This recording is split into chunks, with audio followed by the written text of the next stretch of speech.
Le podcast AWS en français se met au sport pendant les Jeux Olympiques pendant un mois avec des startups dans le domaine du sport ou des grandes entreprises. Aujourd'hui, on parle d'analyse de vidéos à grande échelle sur du contenu sportif. Le podcast AWS en français. Sébastien Stormac. Bonjour, bienvenue dans ce nouvel épisode du podcast AWS en français, décidément très sportif pendant ce mois de juillet pour se mettre dans le thème de ces Jeux Olympiques avec différentes facettes du sport et de la technologie. Aujourd'hui, j'ai le plaisir d'accueillir Frédéric Petitpont. Frédéric, tu es CTO, cofondateur d'une start-up, on peut encore dire start-up je crois, enfin tu m'expliqueras, qui s'appelle Moments Lab. Merci d'être là dans le podcast. Moments Lab, c'est quoi? Vous faites quoi?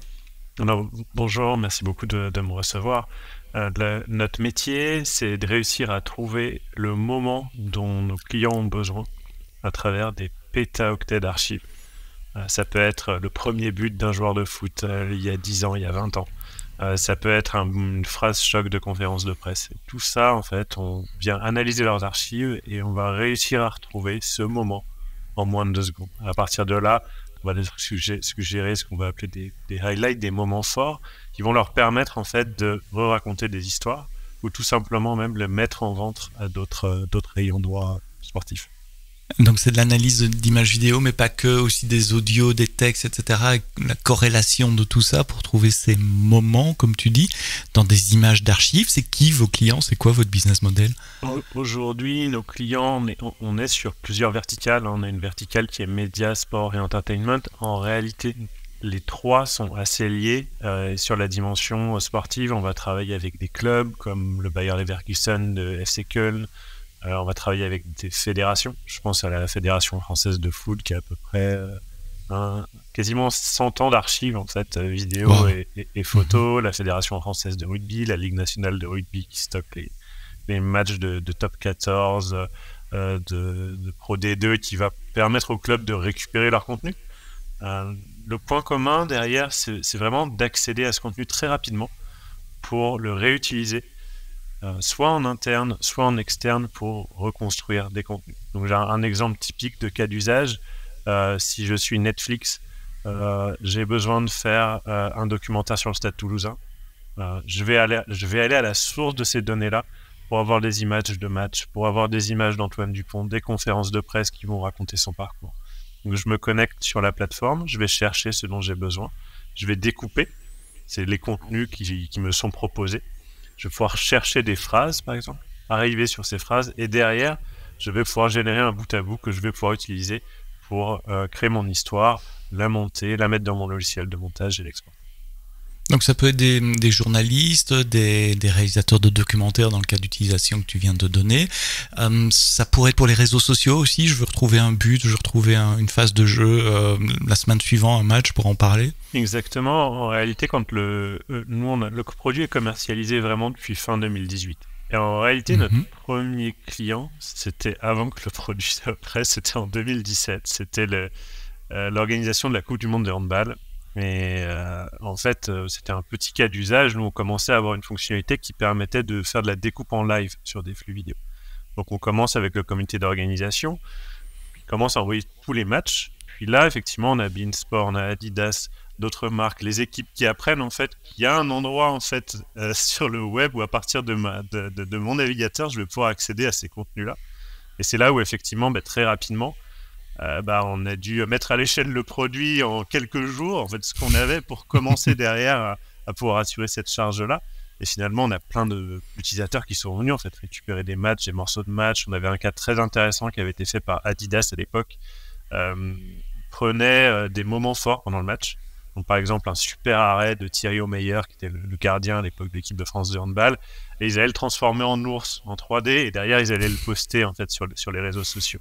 Ça a pu générer en fait un énorme trafic et un nombre d'affichages qui était assez colossal à ce moment-là. Je crois que sur le tout premier, on était à plus de 50 000 en fait sur Instagram en quelques heures, voire quelques minutes.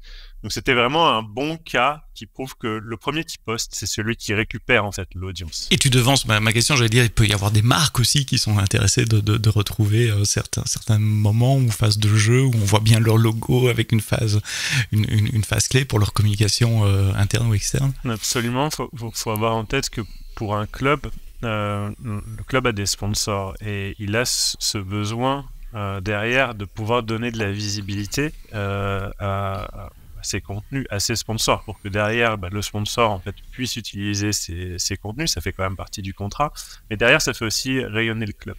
Ce qui est assez pratique quand on a des mécanismes d'indexation, c'est très souvent pour qu'un sponsor ait le droit d'utiliser une image, il faut qu'on puisse au moins voir 3 joueurs et le logo de la marque pour que ce contenu puisse être utilisé. Et effectivement, quand on imagine le temps qu'il faut pour aller voir, ok, alors je veux 3 joueurs et l'image, c'est très très long de le faire manuellement. Quand on est dans un stade, sur un petit écran et qu'on veut aller publier vite, c'est assez compliqué. C'est pour ça qu'on a un système de collection qui peut mettre à jour en temps réel, en fait, ces contenus-là, où on va avoir 3 joueurs et un. Alors justement, comment ça marche? Vous êtes sur AWS, c'est pour ça que tu es dans le podcast AWS aujourd'hui, merci d'être là. Est-ce que vous ingérez et stockez chez vous ces pétabytes de flux vidéo? Est-ce que vous allez les chercher ailleurs à la demande quand on vous demande des recherches? Je crois que pour expliquer comment votre plateforme marche, le plus simple c'est de suivre la donnée, d'où elle vient, où elle est stockée, comment elle est transformée, comment elle sort vers chez vos clients. On va parler, parce que je suppose qu'il y a quand même de l'apprentissage machine derrière tout ça, donc il y a du computer vision. Comment est-ce que vous entraînez ces algorithmes, sur quelles données, etc. Commençons par l'acquisition des données. D'où viennent ces flux vidéo? Alors, on peut soit recevoir des flux vidéo en temps réel. Et là, on va partir vraiment de ce qu'on appelle l'Obivan. Donc, l'Obivan, c'est le camion qui est dans le stade et qui va envoyer en fait les flux en temps réel. Soit on va traiter en fin de match, on reçoit en fait le match complet. Donc, je prends par exemple le cas de la LNR. Le match est enregistré à l'intérieur du camion, il est ensuite envoyé par Canal+, en régie, directement en fait sur un bucket S3. On va commencer à le traiter à ce moment-là. Donc si on suit en fait cette entrée-là, c'est à peu près similaire, que ce soit du live ou du fichier. La grosse différence avec le live, c'est qu'on ne sait pas quand est-ce qu'il termine. Donc effectivement, quand on construit un modèle, il faut trouver un bon algorithme en fait, qui va mettre en tampon et qui va analyser sur ce tampon-là.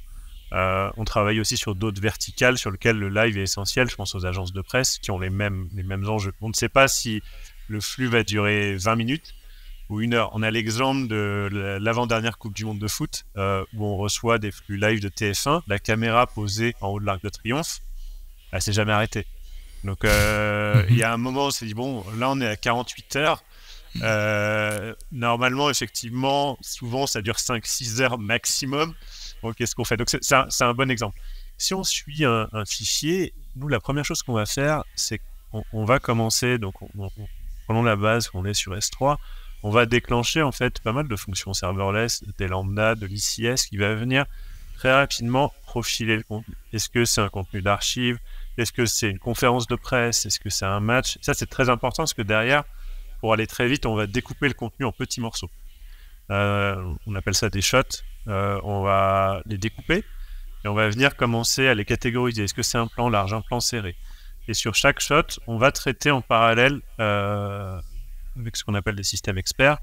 On va venir détecter qui est présent. On va venir lire le nom des joueurs sur les maillots. On va détecter les logos, les monuments, quel est le nom du stade, ce genre de choses. Donc tous ces traitements se font en parallèle. C'est vrai que ça va très très vite.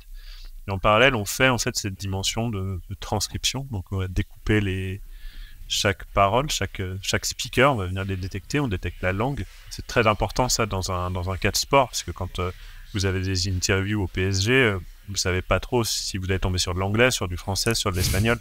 Et le journaliste n'a pas forcément de traducteur. Donc, on vient derrière détecter la langue, que le journaliste parle en français et la réponse en portugais ou en espagnol, on va réussir à traduire. Une fois qu'on a tout ça, on a suffisamment de données pour venir identifier des moments forts. Alors, c'est vrai que dans le cas de matchs de foot, il y a 2 approches. Soit vous avez des flux statistiques qui peuvent exister, qui vous permettent en fait d'avoir des données et de placer en fait des moments. Soit il n'y a rien du tout. Et dans ce cas-là, il faut effectivement se débrouiller soit avec l'habillage du match, de l'antenne, soit les commentateurs. C'est que les commentateurs, il y a une source de données qui est très intéressante parce qu'on a quand même 2 personnes. C'est ce qu'ils disent. Ouais. Exactement, ils décrivent, ils font l'indexation pour nous.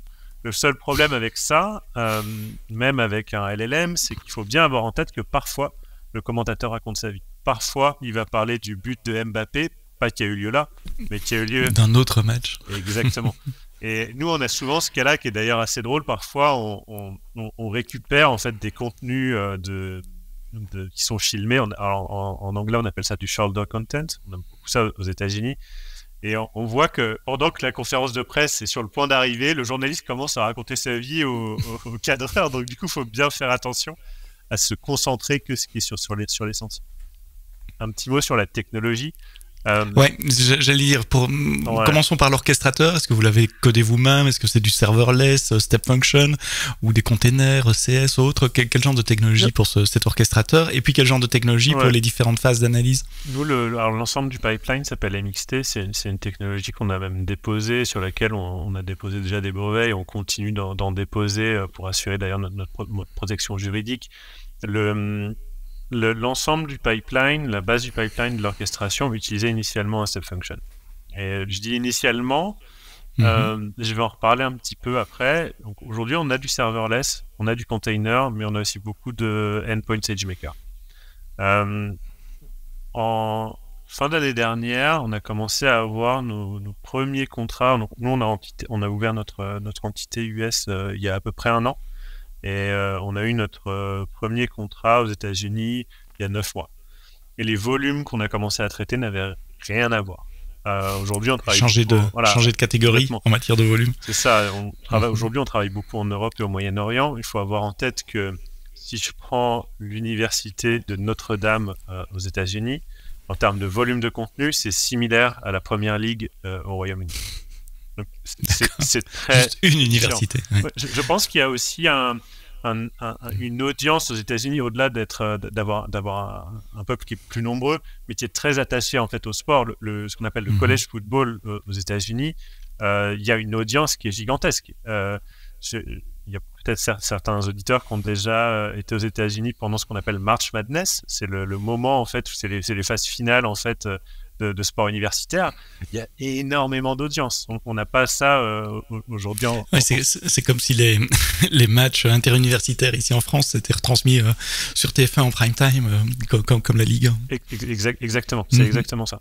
Donc du coup, pour revenir là-dessus, nous, ce à quoi on a été confrontés à ce moment-là, c'est on est passé de quelques milliers d'heures traitées en fait par jour, ce qui était déjà très soutenu, à des dizaines de milliers. Et tous ces pipelines de d'AI génératif, ce LLM traité, VLM traité sur de la vidéo à cette échelle-là, on n'avait pas encore rencontré beaucoup de gens l'année dernière qui l'avaient fait à cette échelle. Donc quand on a commencé, effectivement, on est allé assez vite. On avait un monolithe avant, on est beaucoup passé sur du serverless avec du step function. Ça nous a permis de bien distribuer en fait la charge humaine entre les équipes. C'était ça pour moi le plus important. C'était au-delà de la technologie, on a une vingtaine de personnes. Comment on peut travailler vite sans se marcher sur les pieds? On s'est dit ok, on part avec step function. Et puis petit à petit, on s'est rendu compte oui, mais en fait j'ai des lambdas qui tournent beaucoup. On utilisait beaucoup de quantisation à l'époque. C'était on avait beaucoup misé là-dessus, c'est-à-dire de faire tourner un modèle d'IA sur du CPU, super optimisé. Et quand j'ai une centaine d'heures par jour à traiter, franchement, c'est pas mal. Par contre, quand je commence à en avoir plusieurs milliers, en termes de coût, ça devient trop long. Ça devient compliqué parce que c'est très long. Parce qu'à chaque fois, je vais charger le modèle dans mon lambda ou dans mon ICS. Et quand on est arrivé à plusieurs milliers d'heures, on s'est dit, tiens, là, ce serait plus intéressant d'utiliser des endpoint SageMaker en asynchrone avec de l'autoscaling. Là, c'était incroyable. C'est devenu incroyable. Donc, effectivement, ça veut aussi dire qu'on a une baseline, en fait, de machines qui restent allumées, mais avec cette capacité d'autodimensionnement. C'est extrêmement impressionnant. Moi, je n'en suis pas revenu tout de suite. J'étais extrêmement impressionné comment l'équipe a réussi à prendre en compte, ok, on a des contenus qui arrivent, ok, on commence à faire chauffer l'autodimensionnement, on commence à monter, puis derrière, on redescend. Donc ça, oui, ça veut dire que quand vous recevez un gros flux vidéo, enfin un gros paquet de vidéos en centaines, en milliers d'heures de vidéos, vous allez créer plus de endpoint SageMaker, enfin il va le faire automatiquement, pour pouvoir traiter plus de contenu en parallèle. Et puis quand votre volume revient à la normale, le nombre de endpoints rediminue pour diminuer votre facture évidemment, et garder un baseline pour traiter les flux vidéo qui arrivent au fil de l'eau tout au long de la journée. C'est bien de ça dont on parle. C'est exactement ça, et c'est ça. Et alors, tu as dit autre chose sur les lambdas, et ça m'intéresse de revenir dessus un tout petit peu. Vous faisiez ça dans des lambdas après, et vous vous êtes rendu compte qu'en termes de coût, à un moment, ça n'a plus de sens, parce que des lambdas qui tournent en permanence, même avec la limite de 15 minutes, et puis on en relance, ça vaut peut-être mieux pour ce type de workload de les mettre dans quelque chose qui tourne en continu. Ça peut être des containers, ça peut être des endpoints SageMaker. C'est pas parce que le serverless est mauvais, c'est parce qu'à partir du moment où on a des traitements sur la durée, économiquement, il vaut mieux avoir une machine qui tourne 24 sur 24, 7 jours sur 7, plutôt que des lambdas qui démarrent tout au long de la journée. Exactement, et je pense que tout n'est pas manichéen. C'est-à-dire que c'est pas bien, c'est bien. Non, c'est qu'il y a des moments, il y a une organisation humaine, il y a une réalité, et je trouve que c'est très bien pour commencer. Et s'il fallait le faire, je pense qu'on le referait. C'est juste que si on avait su, par contre, qu'on aurait autant de contenu à traiter aussi vite, peut-être qu'on n'aurait peut-être pas pris cette approche-là, mais il y a un blog post que Prime avait fait. J'allais en parler. Sur ce sujet. On le savait. Nous, on a commencé au moment où je crois que c'est relativement récent, et ce blog post est d'ailleurs formidable, et je le conseille à tout le monde, qui raconte comment ils sont passés d'une logique très step function lambda pour le traitement et la mise à disposition des contenus sur Prime vers un monolithe. Alors effectivement, quand on est un lead en fait dans une équipe technique, surtout en startup, tout le monde commence avec un monolithe. Et là, se dire il y a Amazon Prime qui dit qu'il revient vers un monolithe, tout de suite tu lis l'article, on le savait un petit peu déjà, et je pense que c'est pas tout à fait un monolithe qu'ils ont créé. Ils ont réussi à bien créer en fait une division en fait des composants pour que chaque humain puisse derrière travailler dessus sans se marcher sur les pieds. Donc c'est très malin. Mais je dois dire oui, on est revenu sur une approche qui est un petit peu plus comme celle-ci. Tout à fait. C'est juste pour parler de cet article. Si vous le connaissez pas, il est dans les notes du podcast. Scrollez un peu dans votre application de podcast et vous trouverez le lien. Vous pourrez aller lire cet article. C'est dommage que la presse on l'a transformé en disant Amazon abandonne le serverless. Vous voyez, le serverless c'est pas bon. Et en fait non, ça dépend vraiment du workload, du type d'application. Et c'est normal de démarrer en serverless parce que c'est peut-être ce qui est le plus efficace en matière de coût au début quand on connaît pas encore sa charge de travail, et puis s'adapter à des techniques plus efficaces, moins chères, une fois qu'on a une idée du pattern, du modèle de la charge de travail. C'est ce que Amazon Video Prime a fait, et c'est ce que vous avez fait également. Donc, un orchestrateur qui était en step function. L'orchestrateur est toujours en step function maintenant? Non, j'ai cru comprendre que vous l'avez modifié. Nous, on a deux orchestrateurs. On a un orchestrateur principal qui va utiliser des lambdas, parce qu'on est sur des temps très très courts. Donc il n'y a pas tellement de problèmes de coût et de durée associés à ça. On a toujours une partie en step function, mais on a tendance derrière à essayer de soit limiter l'utilisation de lambda. C'est simple, hein, on va regarder dans notre Cost Explorer, en fait, on fait une répartition par ressource. Quand on va avoir une lambda qui commence à coûter le prix d'une machine de compute, d'une GPU, d'une EC2 avec un GPU, bon bah là c'est le bon moment pour se dire ok, c'est plus on bascule. C'est ça exactement. Et vous ingérez des milliers d'heures de vidéos. Je me pose deux questions. D'abord, est-ce que vous les gardez sur la durée? Parce que plus tard, quelqu'un peut redemander une autre analyse et chercher autre chose, etc. Première question. Et je pose la deuxième avant de l'oublier. Tu as parlé d'archives aussi. Ces archives, elles viennent d'où? C'est quand un client vous demande des archives que vous essayez d'aller les avoir, ou en permanence, vous avez une équipe qui collecte des archives et vous constituez une énorme librairie au cas où il y aurait de l'analyse à faire? Alors, nous, derrière, on n'a pas forcément une équipe qui va aller chercher ces contenus-là. Le système est soit branché sur un système, sur le système d'information du client, et donc automatiquement, il y a effectivement des petits mécanismes de réplication qui permettent tout nouveau contenu en fait arrive. Je pense au match de foot de National, par exemple, où c'est vraiment automatisé. On va avoir des cas où ce sont les clients qui vont choisir, les utilisateurs qui vont choisir quels sont les contenus qu'ils vont mettre à disposition.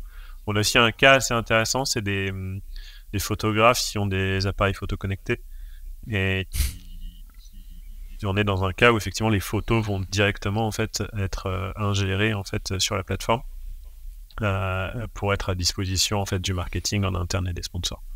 Mais donc c'est les ayants droit qui vous envoient ou qui vous donnent accès à leur contenu directement. Vous ne devez pas prospecter. Non, on n'a pas besoin d'aller à la pêche au contenu. Ouais, voilà, tout à fait. Et donc ma deuxième question, c'était est-ce que vous gardez ces archives sur une longue période de temps ou c'est plutôt transactionnel, un client demande une telle analyse, vous allez chercher les données chez les ayants droit, vous faites l'analyse et puis on libère un peu d'espace de stockage et la facture se restera. Alors c'est intéressant parce que nous, quand on a commencé à commercialiser le produit, juste avant le Covid, en réalité, le contenu était relativement éphémère, c'est-à-dire qu'il allait rester là le temps d'un événement. Avec le confinement, on a observé l'inverse. En fait, les contenus n'étaient plus supprimés, n'étaient plus purgés parce que les utilisateurs avaient besoin d'un espace de travail. Et donc, nous, ça a complètement accéléré en fait le développement de notre produit parce que qui dit plus de contenu dit aussi des index de recherche plus gros et des performances de recherche qui doivent être refactorées en permanence. Donc là, on est passé on n'était pas encore au PETA à ce moment-là pendant le confinement. On a dû arriver au PETA à la fin de l'année du confinement. Et puis, on a doublé, triplé à chaque fois. Donc, ça veut dire de plus en plus de données qui sont stockées dans des index. Et c'est là où on a eu de plus en plus besoin en fait, de mettre des processus d'IA pour réussir à aider nos clients à retrouver leur contenu. Donc, la dernière version de MXT, qui est sortie l'année dernière, elle découpe en fait ces contenus-là en moments pertinents, elle les stocke et c'est ce que les clients vont derrière retrouver. Donc ça a eu on s'en est rendu compte chaque année, mais avec l'augmentation de la quantité de données qu'on avait stockées, on a dû complètement en fait changer la façon dont on analysait les contenus. Et donc dans l'output que vous fournissez, ce sont des moments vidéo, des moments audio éventuellement, et des tonnes de métadonnées également. Je suppose que vous devez stocker ces données.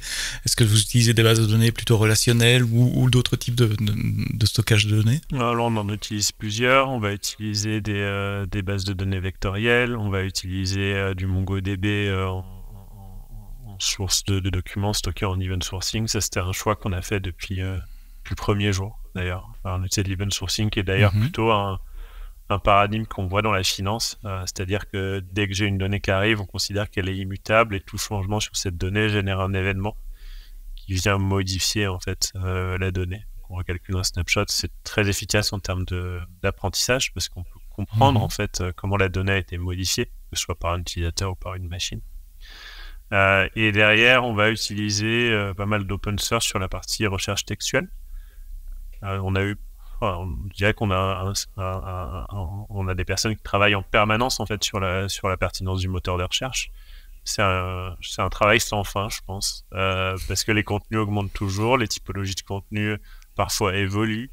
On veut toujours une bonne réactivité. Une des propositions de valeur forte qu'on a, c'est de retrouver en moins de 2 secondes ce contenu, que ce soit une photo d'il y a 100 ans ou un moment vidéo. La première fois que je vois Antoine Griezmann dans un vestiaire, il y a 13 ans. Quoi. Pour les images d'archives. Mais donc, c'est vous qui définissez ce que c'est qu'un moment et c'est vos clients qui cherchent dans ce catalogue de moments sur leur matériel, sur les images qui leur appartiennent. C'est ça, exactement. C'est vrai qu'un moment sur un match de foot ne va pas être la même chose partout. Si je regarde juste les événements, j'ai un but qui a été marqué à tel timecode. En réalité, c'est pas tant ça que nos clients y cherchent. Je ne fais pas de la VAR ou de l'analyse tactique, ce genre de choses. Nos clients, ils veulent raconter un but. Donc ils veulent de l'émotion, ils veulent la figure de satisfaction après la petite danse. C'est ça, exactement. C'est qu'un but, c'est quoi, mais même pour nous, en fait. Un but, c'est pas le moment où la balle passe la ligne. Ça, c'est dans la règle. Mais en réalité, c'est le joueur qui arrive, il dribble, il passe un défenseur, il met son but, le goal rate. N'arrive pas à réussir son arrêt et puis la célébration, c'est ça un but, c'est ça que cherchent nos clients, c'est comme ça qu'ils veulent raconter en fait l'histoire de ce but-là, l'histoire de ce match, ou pour une marque de célébrer en fait et de s'associer au succès du joueur et du club. Donc l'interface pour vos clients, c'est un engin de recherche essentiellement. Ils se connectent sur votre site et puis ils cherchent par mots-clés, par date, etc. pour trouver un catalogue. Et vous leur fournissez un catalogue un peu à la Netflix de moments où on peut voir les moments vidéo, etc. Exactement. Alors c'est un peu la promesse qu'on a, c'est quand on a un client qui commence à apporter en fait sa bibliothèque de contenu, c'est qu'il va avoir un petit peu son propre Netflix qui va être généré pour lui avec des images de couverture, il y a une nouvelle fonctionnalité qu'on a appelée, en anglais, on appelle ça des soundbites, c'est les sonores percutants. Typiquement, dans une conférence de presse, je pense au coach de Liverpool qui quitte le club. Là-dessus, il y en a 4 ou 5 qui sont extrêmement émotionnels quand ils remercient les fans, ce genre de choses. Et ce qui est assez impressionnant, c'est que je vais peut-être avoir un contenu de 2 heures. Et derrière, je n'ai pas besoin de le regarder. Je vais scroller, comme si je lisais un document Word quelque part, et je vais voir ces moments forts. Et ça, à chaque fois, on est très impressionné parce qu'on ne sait pas exactement. J'ai le cas, par exemple, quand on a des gens chez nous qui ont fait une conférence TEDx récemment, et je mets ce contenu-là. La conférence va peut-être durer 30 ou 40 minutes. Je commence à la regarder, puis je commence à voir, et quelque part, ça me spoil un peu ce que va dire la personne, mais très rapidement, on peut savoir ce qui a été dit, on peut savoir où sont les moments forts de ce contenu-là. Et c'est quoi? C'est de l'analyse de sentiments alors? Ce sont des modèles qui analysent le texte de ce qui a été dit? C'est une question qu'on a très souvent.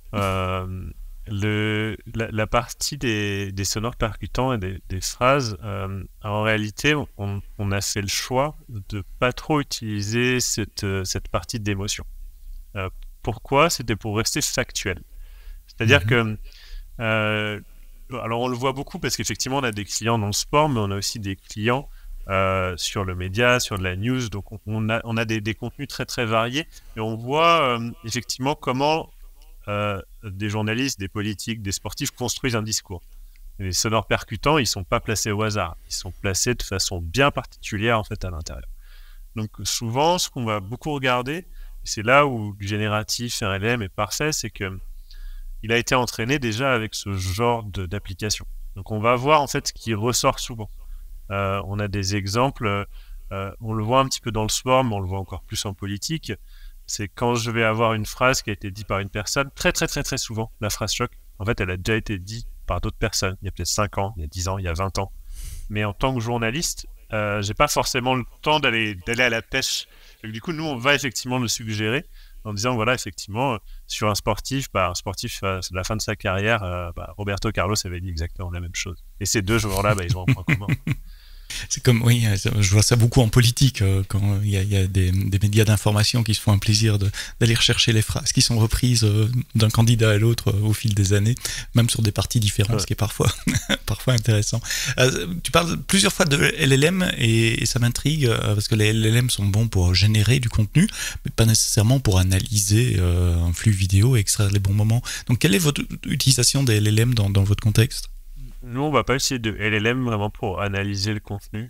On va utiliser un VLM et l'encodeur en fait d'un VLM pour générer ce qu'on appelle des vecteurs embeddings, mais vraiment des vecteurs en fait sur chaque scène. Derrière, c'est au niveau de l'exploitation. On a de plus en plus d'usages de RAG qui vont nous permettre d'aller identifier des moments forts. Je trouve que on va utiliser LangChain et LLM, c'est particulièrement adapté pour faire de la fusion de données. Alors nous, ça fait un petit moment qu'on a une approche multimodale. Avant le génératif, on avait déjà une approche où on venait améliorer la confiance de détection des visages basée sur les métadonnées qu'on avait à côté. Donc si par exemple, je vais voir le visage d'Antoine Griezmann et que son nom a été mentionné plusieurs fois en fait dans un commentaire, je vais augmenter en fait la confiance de détection. Et à l'inverse, réduire en fait cette confiance-là. Si la personne était visible, il faut avoir en tête que l'humain est beaucoup moins tolérant face à la machine qu'un autre humain. Donc cette idée de faux positif sur déjà la détection de personnes, elle était là déjà très très tôt. Là, là où on va venir utiliser un LLM ou une LangChain, ça va être plutôt pour fusionner des modalités complexes. Et les embeddings, juste pour raccrocher les wagons pour ceux qui nous écoutent, ce sont des vecteurs sur plusieurs dimensions, 500, 1000 dimensions, qui permettent de faire un super condensé, un super résumé d'une information, et ce qui permet après de faire de la recherche sémantique, dire je veux retrouver tous les passages de texte ou de vidéo dans votre cas où on a parlé de ceci, où il y a tel concept qui était là. Donc c'est pour faire de la recherche plus la recherche sémantique. Exactement, oui, tout à fait. On a parlé de la chaîne de l'acquisition des données jusqu'à la consommation par vos clients. Comment ça se passe sur l'entraînement des modèles? Je suppose que vous avez un mix de modèles avec certains modèles de l'étagère, mais qui sont customisés pour vous. Il y a peut-être des modèles que vous avez créés à partir de données également. Vous avez une armée de data scientists chez vous? On a pas mal de personnes. Il y a plusieurs modèles. Je dirais que au fil du temps, en fait, vu l'avancement des modèles aujourd'hui, je pense qu'il faut avoir une infrastructure qui permet d'en changer facilement. Nous, on voit qu'on avait des cas d'usage très précis, des certaines formes de résumés où on doit inclure les noms des personnes et ce qu'ils font de façon très très précise. Dans ces cas-là, on fine-tune. On va prendre un modèle open source, on va lui ajouter 2000 heures de données avec une vérité terrain et on fine-tune. Plus on avance... Fine-tune, c'est avec des données labellisées. Donc vous devez labelliser ces données aussi. Exactement. Donc ça va être des données qui sont souvent fournies en fait par les clients. Donc on a un exemple au Moyen-Orient où on avait besoin de faire des résumés en fait de conférences de presse et le résumé nous qu'on proposait par défaut était pas exactement celui qu'ils voulaient. Ils voulaient un format un peu différent. Donc du coup on leur a demandé ok, donnez-nous une vérité de terrain. On va essayer de faire un petit peu de prompt engineering pour y aller. Le prompt engineering, c'était encore un peu limite. Donc, on a été fine-tuné. Ça veut dire qu'on leur a demandé à peu près 1000 heures de contenu à noter, décrit, transcrit avec leur résumé. Derrière, on a pu fine-tuner un modèle existant pour avoir quelque chose qui est très proche. Effectivement, alors ça, c'est très efficace. On parle beaucoup de fine-tuning. Faut pas oublier non plus que à partir du moment où on fait ça, ça veut dire que on crée une branche d'un modèle qui va être très spécialisé, spécifique. Exactement, sur ce cas d'usage. Donc, il faut bien avoir en tête la réalité, l'utilisation de ce mot. Faut faire attention. Il y a une hype. Mediatek, moi, j'ai beaucoup entendu cette année. Mais il y a une réalité aussi économique et business derrière. Si quelqu'un nous écoute et dans une startup très early stage et commence à fine-tuner en fait tous les modèles sur des besoins spécifiques sur des clients, ça peut coûter très cher. Et dans la prochaine levée de fonds, il y aura les questions sur du coup, si vous avez d'autres clients, ça veut dire qu'il faut que vous fine-tunez chaque modèle à chaque fois. Donc là, il faut bien faire attention à choisir ces marchés, ces cas d'usage quand on fine-tune. C'est aussi pour ça que nous, on va pas sur des marchés de défense ou de sécurité, par exemple, c'est pas notre métier. Et se concentrer vraiment sur des cas d'usage métiers qui créent de la valeur. On a un tout petit peu parlé de la scalabilité tout à l'heure quand tu as parlé de SageMaker, mais par nature, vous avez un métier qui a des variations de charges relativement extrêmes. Je suppose que si une marque ou un club veut publier sur des réseaux sociaux des moments, ça sera dans les heures qui suivent un match, maximum les jours. Est-ce que mon intuition est correcte? Est-ce que vous avez des énormes pics de variabilité en fonction des matchs que vous couvrez, enfin, ou des jeux que vous couvrez? Non, effectivement, alors on a des variations fortes et nous, quand on arrive sur les quarts de finale, demi-finale, finale, en réalité l'événement pour nous il est un peu terminé. Par contre, quand je vais avoir des matchs de poule, je me souviens c'était la Coupe du Monde féminine avec TF1. Donc chez TF1 enregistre tous les matchs de foot pan-européens, les événements sportifs en parallèle. Donc là on est sur du live. Et donc du coup, ils commencent à enregistrer tous les matchs de foot de la Ligue 1, puis de la Ligue des Champions. Et là, on a effectivement la Coupe du Monde féminine qui commence et tous les matchs de poule qui commencent. Donc bien sûr, plein de matchs de poule en parallèle. Et là, on se retrouve avec énormément de flux live qui arrivent. La scalabilité sur du fichier, elle est assez facile à gérer. Parce qu'on peut toujours mettre une sorte de paralléliser. On peut mettre en log des événements dans une SQS, puis on les met en attente. Et puis on autoscale. Avec du live, c'est très différent parce que déjà, je peux pas juste anticiper le live, c'est-à-dire que je dois avoir une machine prête à recevoir le live, comme j'ai pu dire un peu tout à l'heure. Je ne sais pas quand est-ce que ça va terminer. Je n'ai aucune idée. Donc effectivement, il faut avoir une connaissance métier, avoir de l'événement bien précise pour se dire, ok, je vais avoir 50 matchs en parallèle. Donc, comment automatiser le dimensionnement de mon infrastructure pour ça, surtout mon dimensionnement de réception. Ça reste quelque chose pour nous qui est toujours un challenge qu'on a aujourd'hui. Donc, notre stratégie, c'est de laisser suffisamment de capacité allumée pour avoir ces flux qui arrivent à n'importe quel moment. Il ne faut pas aussi oublier qu'on a, nous, le même, ça c'est sur du sport, mais on a exactement la même chose qui se passe quand on va travailler avec une agence de presse. On ne sait pas ce qui va se passer. Ceux qui vont demander et quand... Mais c'est une partie qui est anticipable quand même. Si on prend l'exemple de match de foot, il y a un calendrier, vous savez que ça commence à telle heure, etc. Est-ce que vous faites du pré-warming, donc vous upscalez votre flotte avant que Autoscaling ne détecte lui-même des variations? Oui, tout à fait. On a appris de tout ça. Maintenant, on a une sorte d'intégration avec un calendrier sportif qui nous permet déjà automatiquement pour chaque client de créer en fait ces demandes d'enregistrement. Le client va choisir derrière les flux qui sont enregistrés. Donc ça nous permet déjà d'entrer, d'automatiquement pouvoir adresser le dimensionnement dont on a besoin. Et après, c'est vrai qu'avec ce qui est intéressant dans notre cas, c'est que quand je vais avoir ce genre d'épreuves, elles sont aussi reprises en news. Elles ne sont pas que reprises sur du sport. Donc, on sait quand on a des événements forts qui arrivent pour nous, on sait derrière qu'on va avoir un mois ou quelques semaines où on va avoir des critères d'autoscaling qui sont un peu plus renforcés pour derrière accepter ce pic. Là, on est dans la période des Jeux Olympiques. C'est une période chargée pour vous? Il y a certains sports que vous couvrez? Oui, parce qu'indirectement, en fait, nos clients vont parler de cet événement-là. Donc, je prends même l'exemple. Nous, on travaille beaucoup pour l'AFP, pour des chaînes au Moyen-Orient.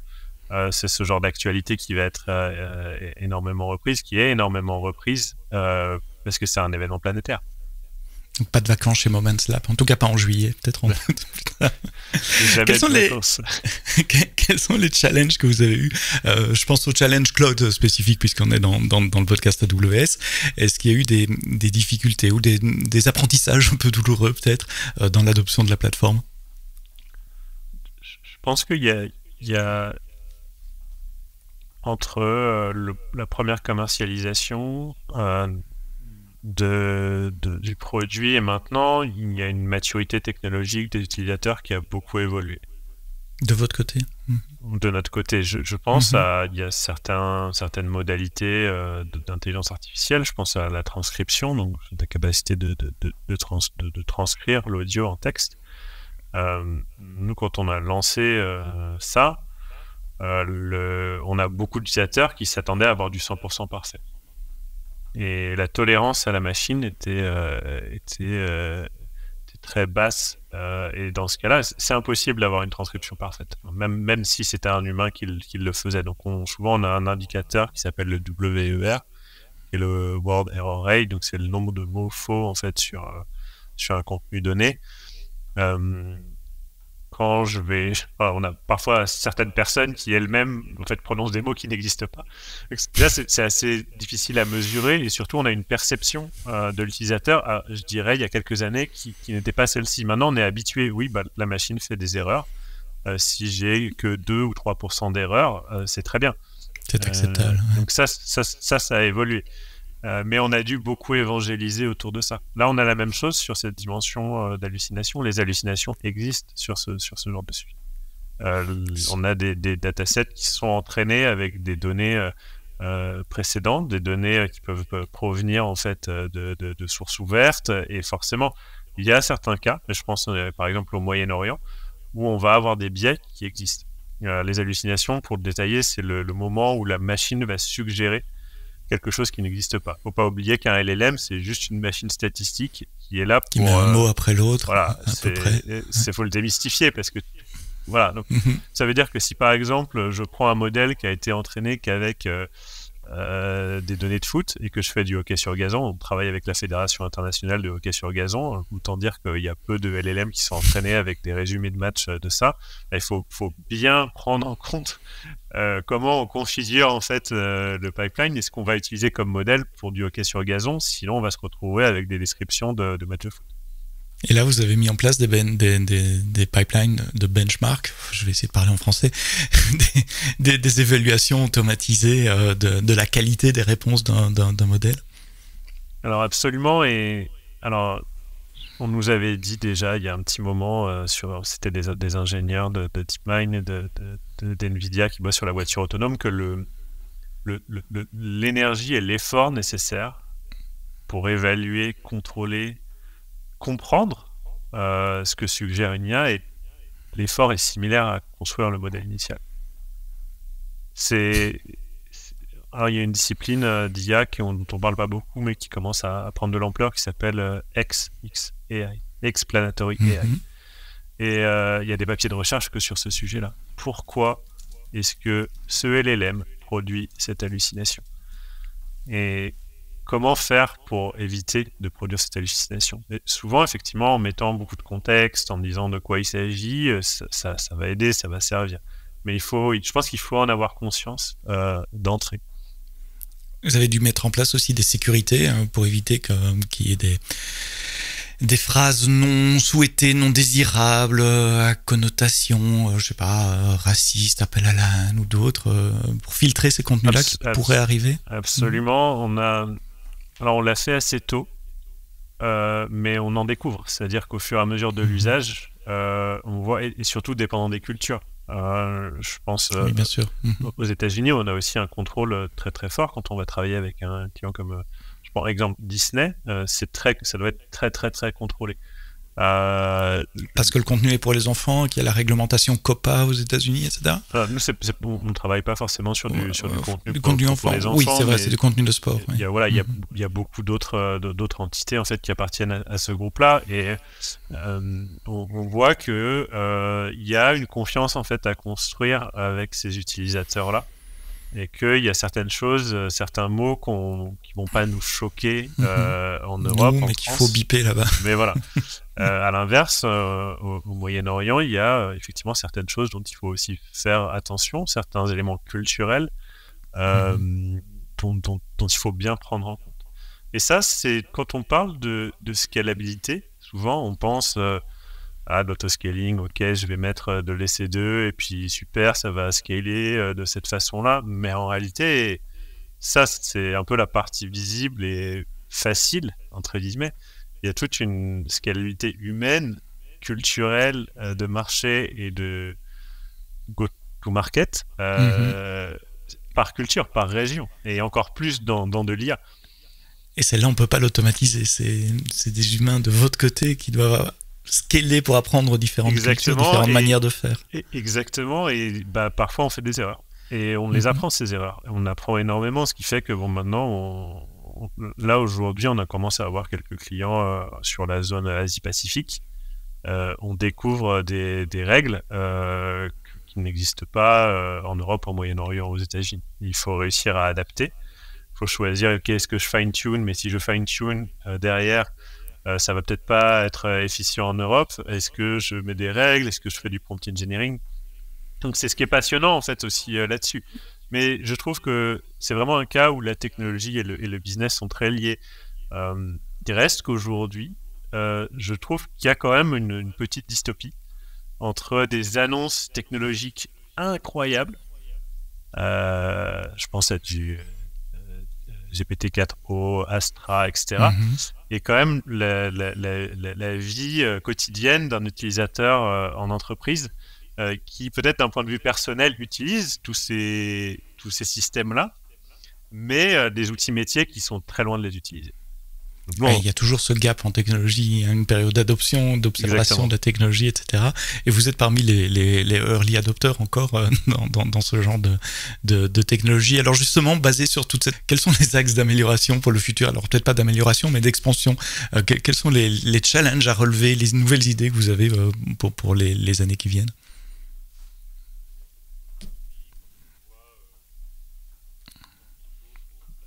Aujourd'hui, quand on voit le temps qu'il faut pour passer de ce qu'on appelle des rushs, de contenu tourné à un contenu monté avec des extraits, etc. C'est très très long. Si je regarde peut-être tout le monde ce matin s'est levé, a vu une vidéo de 2 ou 3 minutes sur les réseaux sociaux. En réalité, il a fallu 5-6 heures minimum pour faire cette vidéo. Quand tu vas travailler sur ce podcast-là et le finaliser, ça va prendre également du temps, supprimer ce qu'on appelle les dead air. Quand on n'a pas de mots, il y a ce qu'on appelle la gamme d'attention. En anglais, on appelle ça l'attention span sur les réseaux sociaux, c'est 3 secondes. Ça veut dire que toutes les 3 secondes, j'ai besoin d'un zoom, j'ai une petite vignette, j'ai besoin d'un petit son, j'ai besoin de faire un geste pour derrière garder mon audience. Et s'il ne garde pas mon audience, l'audience elle va aller ailleurs. Et ça demande énormément de temps. Et nous, la bonne nouvelle, c'est qu'en fait, on a ces clients qui stockent en fait ces librairies de contenu sur notre plateforme. Et on a déjà toutes ces données, cette technologie MXT qui permet en fait de faire déjà ça. Donc plus on avance, plus on travaille davantage sur du RAG temps réel. Donc, du RAG, c'est pour donner un petit peu ce que c'est. Exactement, et c'est ce qui va permettre d'aller, par exemple, poser une question à une vidéo. Tu vas dire, tiens, essaye de trouver les moments les plus forts ou les plus tragiques en regardant cette vidéo, mais aussi en prenant en compte les matchs de toute la saison. Et ça va permettre derrière d'aller d'être plus puissant que ce qu'on peut avoir dans un LLM classique. C'est-à-dire, un LLM, il a malgré tout un biais, c'est qu'il s'est entraîné, souvent la date d'entraînement a fini il y a peut-être 1 an. Donc ça veut dire qu'il va dire, tiens, non, désolé, j'ai pas été entraîné ou je date j'ai que des données jusqu'à 2022. Et avec du RAG, on est beaucoup moins limité par ça, dans le sens où on va bénéficier d'un LLM, mais aussi de modèles experts qui vont pouvoir venir ajouter des sources de données supplémentaires pour aller chercher d'autres choses. Donc je peux tout à fait dire, voilà ma source de données de tous les moments forts de la Coupe du Monde 98. Va trouver en fait des moments forts similaires en fait sur la dernière Coupe. 3 secondes d'attention span. Je retiendrai ce chiffre-là. J'espère que vous qui écoutez le podcast AWS en français, 45 minutes à peu près de conversation, vous êtes toujours là et qu'on a réussi à vous relancer toutes les 3 secondes ou presque. Merci Frédéric Petitpont, CTO, cofondateur de Moments Lab. Allez rechercher les moments clés dans des événements sportifs par l'analyse de vidéos et d'autres contenus. Et ça à grande échelle. Conversation passionnante sur les dessous du voile. Comment ça marche ce genre de technologie et quels sont les challenges que vous essayez de relever au quotidien. Merci d'avoir écouté le podcast AWS en français jusqu'au bout. Vendredi prochain, on continue de parler de sport avec Ineos Grenadier. Ça sera le 9 août. Mais d'ici là, quoi que vous codiez, codez-le bien.